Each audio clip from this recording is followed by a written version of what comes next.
Before the sun crests the cathedral spires, before the cafes fill with voices from afar, there is a quieter rhythm, one shaped over generations. In Palma de Mallorca, that rhythm once belonged almost entirely to its people. Fishermen mending nets along the harbour, bakers opening their shutters before dawn, families whose names have echoed through these narrow streets for centuries. But cities, like tides, don't stand still. Over the past decades, Palma has undergone a transformation, subtle at first, then swift, and now unmistakable. When I first arrived here 20 years ago, it was just as it is, an old town, dilapidated, in disrepair, and in need of renovations. Well, that certainly took place. And especially after the COVID pandemic, Palma became a weekend destination for most of Northern Europe, and now for the Americans. Direct flights straight from the States, straight here, for them to enjoy their lovely holidays. And I think they've fallen in love with Palma just as much as we have. So we can take a look at some of the buildings that have been starting to be reformed.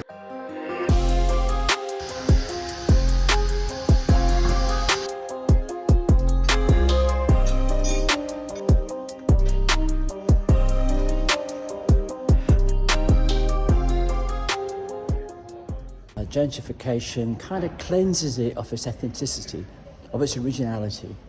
It begins to turn it into just a branded, same old Starbucks, McDonald's type of venue. So let's take a look at what's going on here in Palma.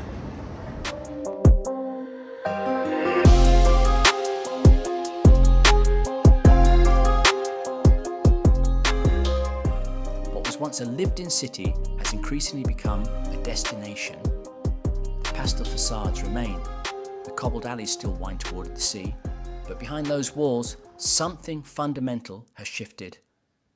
This is the story of gentrification, not as an abstract concept, but as a lived reality. Economically, the changes are visible in numbers. Property values have surged, driven by foreign investment, short-term rentals, and the global appeal of Mediterranean life.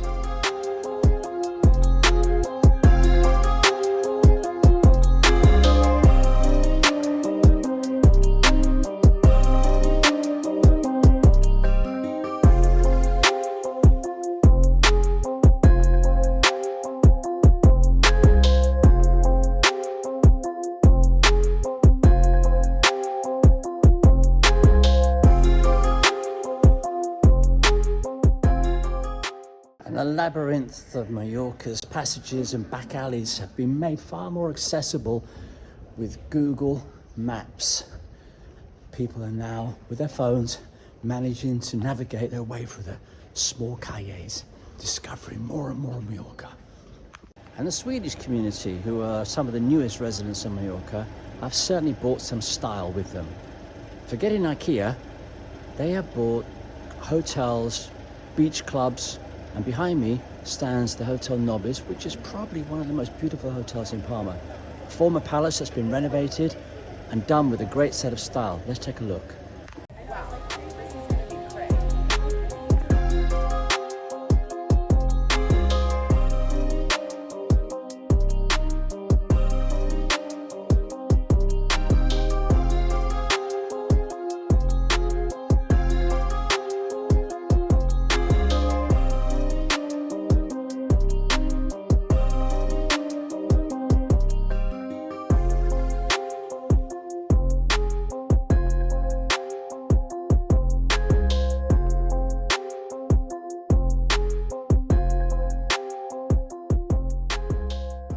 Of course, so these are all the benefits. These are the benefits to the wealthy who come here with these five-star hotels. But as far as the community goes, people who cannot afford to live here anymore, they cannot have any service workers. It starts to take the soul out of a city.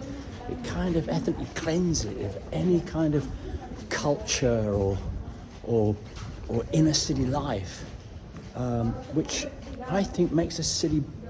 It's a blood flow of a city. It makes. And at the point of recording this, Spain has legalized all its immigrant community, the illegal immigrant community, who have now been given the benefit of citizenship, which you can see queues behind me, who are now basically queuing to get their residency papers, effectively assimilating them into society.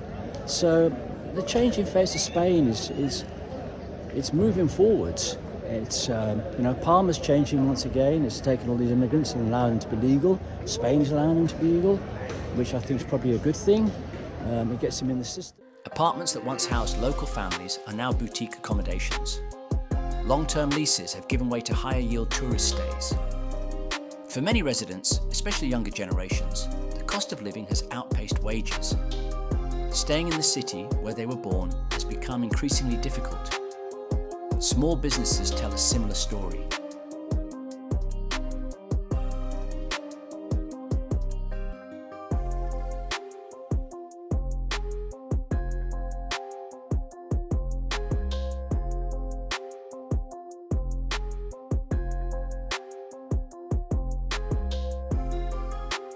The economy grows, but its benefits are unevenly distributed. Socially, the consequences are quieter, but no less profound. Communities that once formed the fabric of daily life are thinning. Neighbours who shared generations of connection are replaced by a rotating cast of visitors. Schools see declining local enrolment in historic districts. The sense of belonging, of knowing who lives next door, of recognising faces in the market, begins to fade. And with that, a question emerges. What happens to a city when its people are no longer at its centre? Culturally, Palma walks a delicate line. Its traditions, festivals, language, cuisine, remain visible, often even celebrated. But increasingly, they are curated for consumption. What was once organic becomes performative. There is a subtle shift from living culture to displayed culture, where authenticity risks becoming a product. For many long-time residents, the change is not just physical, but emotional. It is the feeling of becoming a stranger in familiar streets, of watching a home transform into something designed for others. Yet, this is not a story of simple loss. Gentrification brings investment, restoration, and global attention. Historic buildings are preserved. Infrastructure improves. Opportunities emerge.